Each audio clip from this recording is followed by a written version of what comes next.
এই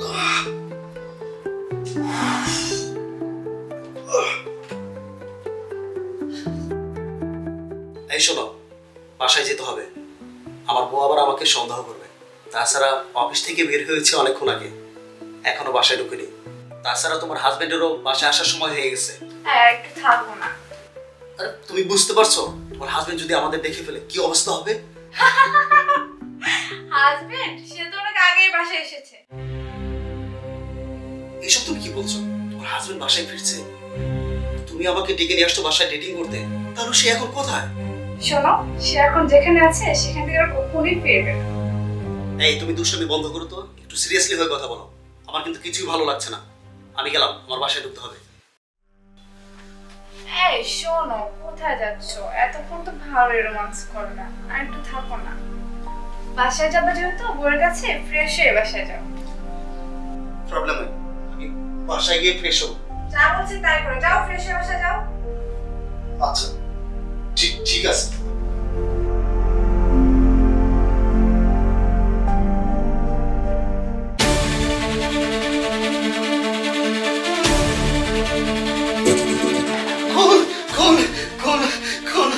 তোমার হাজবেন্ডের এই অবস্থা কি করবো?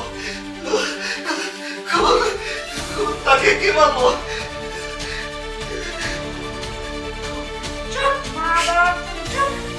আমার জামা না আমি মারছি, তুই ভাই বাস কর। শালা ফুটি মাথা পড়ে যা।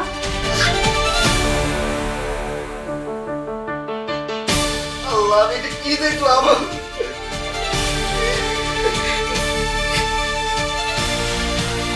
এই যা, না দাও তুই যা। নিজব, এটা তুমি কি করলা? কেন তোমার জামাইকে তুমি মেরে ফেললা? এখন তো পুলিশ তোমাকে ধরে নিয়ে যাবে, তোমার ফাঁসি হবে। আমি জানি না তুমি কি করবা, করো। আমি বাসায় চলে গেলাম। এই মারা চুদ বস, কই যাবি? ও মধু খাওয়া শেষ, এখন বাসায় গিয়ে মুখ মুছবি না? তুই কি ভাবছিস তোকে আমি এত সহজে যেতে দিব? শোন, যদি আমি পুলিশের কাছে ধরা খাই, আগে তোর নামটা বলবো। কি বলবো জানিস? বলবো তোরা আমার অন্তরঙ্গ অবস্থায় আমার হাজবেন্ড দেখে ফেলায় আমরা দুজন তাকে খুন করেছি। দেখো, তুমি তোমার হাজবেন্ডকে একাই মেরেছো, আমাকে কেন জড়াবা? প্লিজ আমাকে জড়ায় না, আমার এত বড় ক্ষতি করো না। আমার বউ আমার জন্য অপেক্ষা করছে, আমাকে যেতে দাও। তোর বউ অপেক্ষা করতেছে, করুক, তাতে আমার কিছু যায় আসে না। তোমার হাজবেন্ড কি এমন করেছে যার কারণে তাকে খুন করে ফেললা? তার লাশ আবার তুমি গুম করতে চাও? আমি করে এমনি মেরে ফেলছি? শালা বাচ্চা আমার উপর অনেক অত্যাচার করতো। আর সব থেকে খারাপ বিষয় এটা ছিল যে শালা বহুনারে তার সাথে ছিল, এই জন্য কুত্তা বাচ্চারে আমি মাইরা ফেলছি। আমার কি অপরাধ বলো? কেন আমাকে এই খুনে আমাকে ফাঁসাতে চাও? আমি তো তোমার কোনো ক্ষতি করিনি, তাহলে কেন আমার সাথে এমন করলা? আমি এসব কিছু প্ল্যানিং করে করেছি। আমি জানতাম আমার হাজবেন্ডকে খুন করার পরে এই লাশ আমার পক্ষে একা গুম করা সম্ভব না, তাই তোমাকে পটিয়ে আমার প্রেমের ফাঁদে ফেলাই, যাতে এই লাশ গুম করতে তুমি আমাকে সাহায্য করতে পারো। এখন আমি ধরা খেলে তুমি ফেঁসে যাবা, অতএব আমি যা যা বলি তাই তাই করো। তাছাড়া এখান থেকে বের হওয়ার কোনো উপায় নাই। শোনো, কথাটা ভালো করে শুনে রেখো। আল্লাহ, আমি এটা কি করলাম?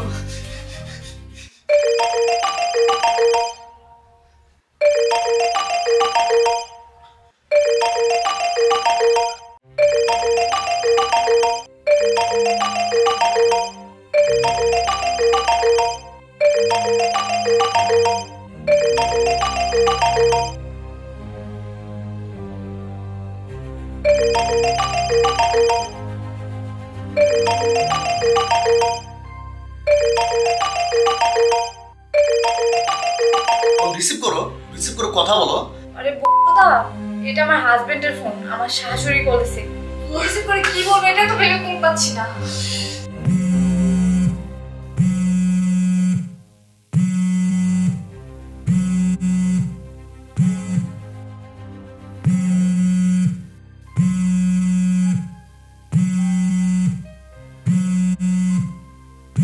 আমার বউ ফোন দিছে। হ্যালো বউ, আমার আসতে আরেকটু লেট হবে।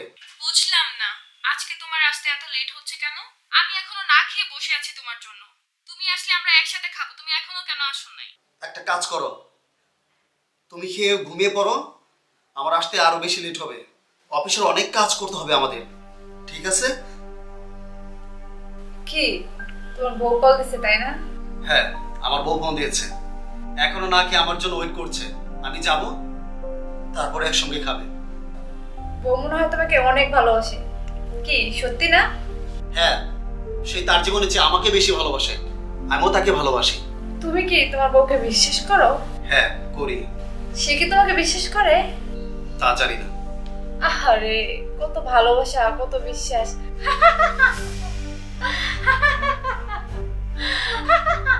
এই চুপ করো, এভাবে হাসাহাসি বন্ধ করো। তোমার মধ্যে ভয় কোনো অনুভূতি দেখছি না। নিজের জামাইকে মেরে ফেলেছো, আবার বেলজ্জার মতো হাসাহাসি করছো। চুপ মার চুপ। তোদের মতো পুরুষকে ভালো করে চিনা আছে আমার। তুই না তোর বউকে অনেক ভালোবাসিস, তোর বউ না তোকে অনেক ভালোবাসে, তোকে অনেক বিশ্বাস করে, তাহলে তাকে রেখে তুই আমার সাথে সম্পর্কে জড়ালি কেন? জানি না কোন শয়তানে ধোঁকা করে আজ আমি এত বড় বিপদের মুখে বললাম। এই চুপ কর। এখন কিভাবে লাশটা গুম করা যায় সে আইডিয়াটা মাথায় আন।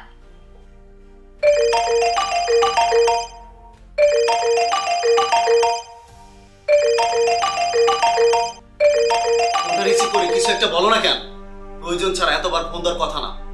হয়তো তার ছেলে অনেকক্ষণ ধরে কল রিসিভ করতেছে না, এই জন্য অনেক কল দিচ্ছে। কি যে করি, মাথায় কাজ করতেছে না। ফোন একটা কাজ করো, ফোনটা রিসিভ করে বলো তোমার হাজবেন্ডের মাথা ব্যথা করছে, তাই তাড়াহুড়া করে ঘুমিয়ে পড়েছে, এই কথাটা বলে দাও। হ্যালো, আসসালামু আলাইকুম আম্মা, কেমন আছেন? ওয়ালাইকুম আসসালাম বৌমা, ভালো আছি, তুমি কেমন আছো? সুজনকে অনেকবার ফোন দিলাম, কল রিসিভ করলো না, এখন আবার তুমি রিসিভ করলা। সুজন কোথায়? আসলে আম্মা হয়েছে কি, আজকে না সুজনের অনেক মাথা ব্যথা, এই জন্য ফোনটা সাইলেন্ট করে ঘুমিয়ে গেছে। আচ্ছা বৌমা, কাল সকালে তোমার দেবর তোমাদের বাসায় যাবে, ওর নাকি 2 দিন থাকতে হবে তোমাদের বাসায়। কিসের পরীক্ষা আছে নাকি, তাই 2 দিন থেকে চলে আসবে। আর শোনো, আমি গ্রাম থেকে তোমার আর সুজনের পছন্দের খাবারগুলো দিয়ে দিচ্ছি। আচ্ছা আম্মা ঠিক আছে, তাহলে অনেক রাত হয়েছে, আপনি এখন ঘুমান। এই শুনছো, কালকে সকালে আমার দেবর আসতেছে গ্রাম থেকে, যা করার আজকে রাতের ভিতরে করতে হবে, রাতের ভিতরে লাশটা গুম করে ফেলতে হবে। আরে কিভাবে কি করবো সেটাই তো বুঝতে পারছি না। আমি একটা আইডিয়া করে রাখছি, আমরা লাশটা বস্তায় ভরে গ্রামের কোনো এক জঙ্গলে ফালাই রেখে আসবো, যেন লাশটা কেউ পরিচয় খুঁজে না পায়। তুমি তারা, আমি বস্তা নিয়ে আসছি।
হ্যালো, বুঝলাম না, আজকে তোমার আসতে এত লেট হচ্ছে কেন? আসলে আমাদের ক্লোজিং এর সময় চলে আসছে তো, স্যারে বলে গেছে আমাদের অফিসের 4 জনকে হিসাব করতে হবে। কি করব বলো, কোম্পানি চাকরি করি তো, কথা তো শুনতেই হবে। একটা কাজ করো, তুমি খেয়ে ঘুমিয়ে পড়ো, আজ রাতে মনে হয় না আমার বাসা ফিরে হবে, হয়তো বা আমি কালকে ফিরবো। রাগ করে না লক্ষ্মী সোনা। দুধ, কি যে একটা বিপদের মুখে পড়ছি। এই এত ভেঙে পড়লে চলবে না, তাড়াতাড়ি লাশটা গুম করতে হবে। আমি বুকে পড়ে আসি।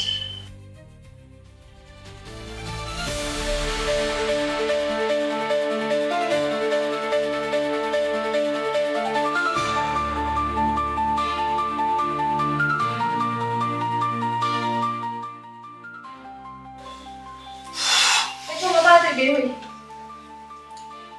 দেখছো এখন কয়টা বাজে? আচ্ছা আমরা এটা নিয়ে যখন নিচে যাবো, গেট তো লাগানো, দাঁড়ানকে যখন ঘুম থেকে উঠাবো তখন তো জিজ্ঞেস করবে আমরা দুজন কোথায় যাচ্ছি, তখন আমরা কি বলবো? সেটাও তো কথা, ঠিক বলছো। কি যে করি, সকালে তো আমার দেবরও চলে আসবে, কি যে করবো। একটা কাজ করো, দিনের বেলা দারোয়ান খুব কম থাকে, ওই ফাঁকে আমরা সুযোগ বুঝে দুজন লাশ নিয়ে বের হয়ে যাবো। আইডিয়াটা ভালো দিয়েছো।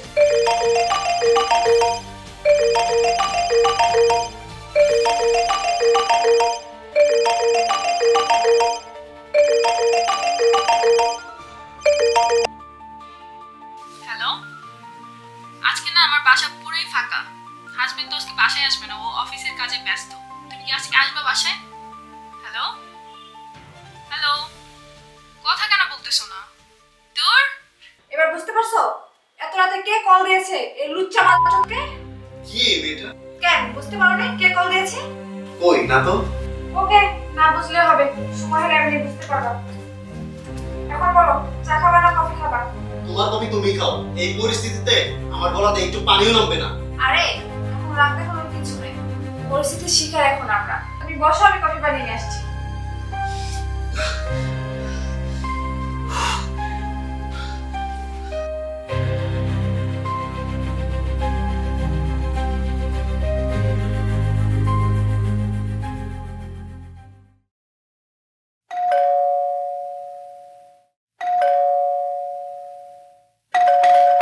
এই দেখো না কয়টা বাজে, কি যেন আসছে। আরে আল্লাহ, 10টা বাজে গেছে। এই কই যাও আগে লাশটা ভিতরে দেখি।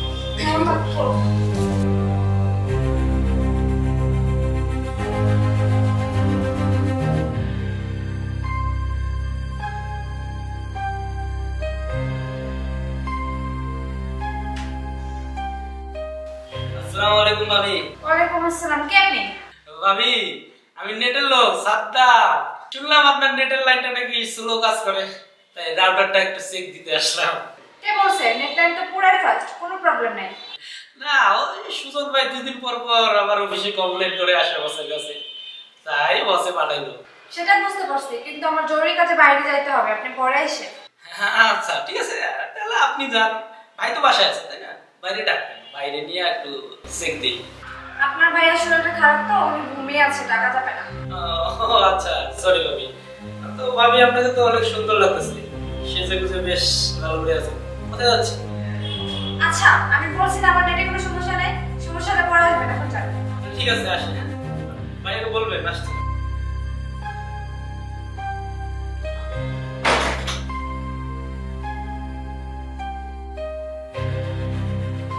রনি, রনি। কি আসছিল? এত কথা বলে গেল? আর বলো না, নেট লাইনের লোক এত বিরক্তিকর। এদিকে তো অনেক বেলাও হয়ে গেল, আমার দেবরও চলে আসতেছে, কি যে করি। কি করব সেটাই তো বুঝতে পারছি না, আমার ভয়ে প্রচন্ড হাত পা কাঁপতেছে। এখন চলো তাড়াতাড়ি লাশ নিয়ে বের হই। আচ্ছা চলো।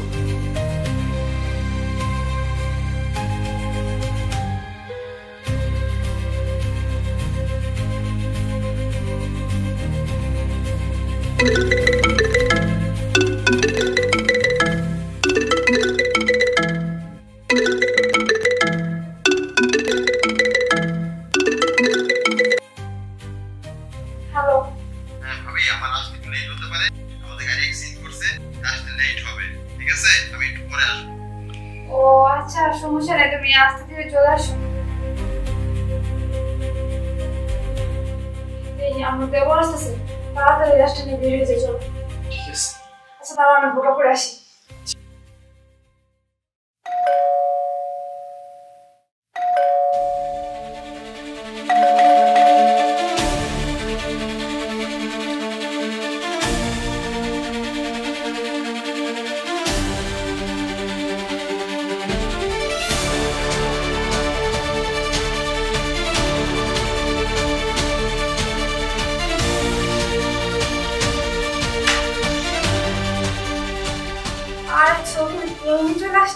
কি ব্যাপার ম্যাডাম, অনেকক্ষণ যাবত কলিং বেল বাজাইতেছেন না, তো দোয়ারই খুলেন না। তুমি না আর কয়দিন ছুটি কাটায় এসো, যাও।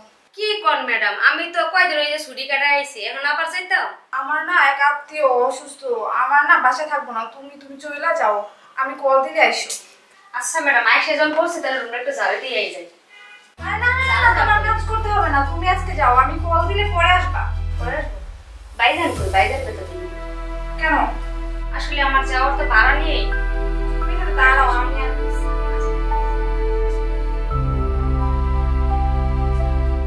এই যে নাও টাকা, যাও, আমি কল দিলে পরে আসবো, বুঝছো? হ্যাঁ যাও।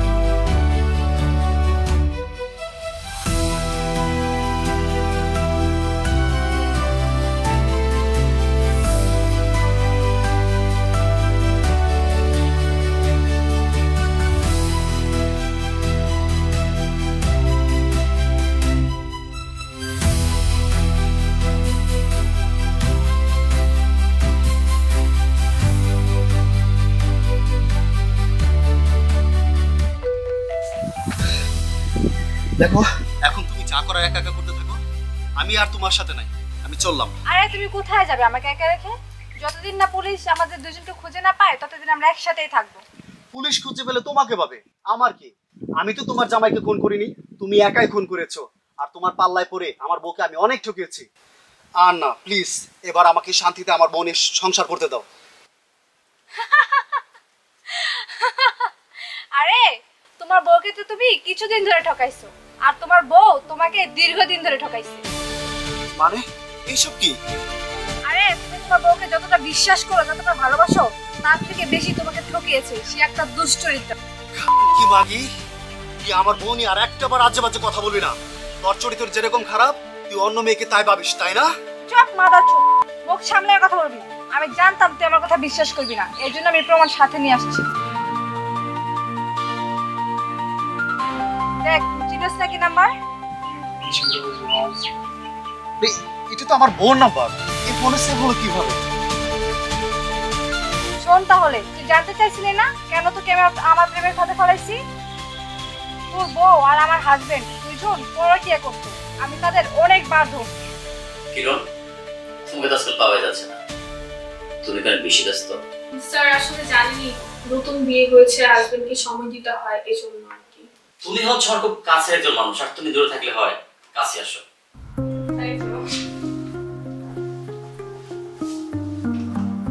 তোমাকে কতদিন বলছি চলো আমরা কক্সবাজার যাই, তোমার কথাই শুনতেছো। তোমাকে নিয়ে তো বাংলাদেশের বিভিন্ন জায়গায় ঘুরেছি, এবার চলো না যাই? কোথায়? বিদেশে। বিদেশে কোথায়? আরে মালদ্বীপ যাবো তোমাকে। আচ্ছা, কিন্তু আমার তো জানিনি নতুন বিয়ে হয়েছে, বাসা কিভাবে ম্যানেজ করবো? আর একটু বাদ দাও তো, আমি জানি তুমি চাইলে তো বাসা ম্যানেজ করতে পারবা, প্লিজ তুমি ম্যানেজ করো। আচ্ছা শোনো, আমার একটা নিউ নেকলেস পছন্দ হয়েছে ডায়মন্ডের, আমাকে নিয়ে দিবা? অবশ্যই দেবো, কেন দেবো না? তুমি এটা নিয়ে কোনো টেনশন করবে না, বুঝছো? জুমা তুমি এখানে কেন এসে কি খুব ডিস্টার্ব করে ফেললাম? কে উনি? মানে আমার ওয়াইফ। ও আচ্ছা। কিছুদিন আগে হঠাৎ করে আমি অফিসে চলে যাই। আমি অফিসে আমার হাজবেন্ড এবং তোমার বউকে হাতে নাতে ধরি। তারা দুজন মিলে আমাকে অনেক অপমান করে, অফিস থেকে বের করে দেয়। তুই চুপ কর, তুই চুপ কর, তুই চুপ কর। এই তুই জোরে চুপ। আর জুমা তুই এখন এই মুহূর্তে আমার অফিস থেকে বের হয়ে যা। যাই এখান থেকে। বাসায় এসে অপমানের কথা চিন্তা করে আমার মনে হয়েছিল আমি আত্মহত্যা করি। তারপর আমার হাজবেন্ড আমার বাসায় এসে আমাকে অনেকভাবে ভয় দেখায় এবং মেরে ফেলার হুমকি দেয়, আর বলে সে যতদিন মন চায় অন্য মেয়ে নিয়ে ফুর্তি করবে। এগুলো মেনে নিয়ে যদি আমি থাকতে পারি থাকবো, না হলে বাসা থেকে বের করে দিবে। আর আমিও তখন ডিসিশন নেই যে যেভাবেই হোক আমি আমার হাজবেন্ডকে মেরে ফেলবো। শোন, তাদের রিলেশন অনেকদিন ধরে চলতেছিল, আর আমি তোকে প্রেমের ফাঁদে ফেলাইছি প্রতিশোধ নেওয়ার জন্য, যাতে করে আমার জামাইকে মারার পরে তোকে এবং তোর বউকে ফাঁসাইতে পারি। তোদের যথেষ্ট প্রমাণ আমার কাছে আছে। আমাকে যদি পুলিশে ধরে তাহলে তোকে আর তোর বউকে ফাঁসাই দিবে, কারণ আমার কাছে যথেষ্ট প্রমাণ আছে তোদের।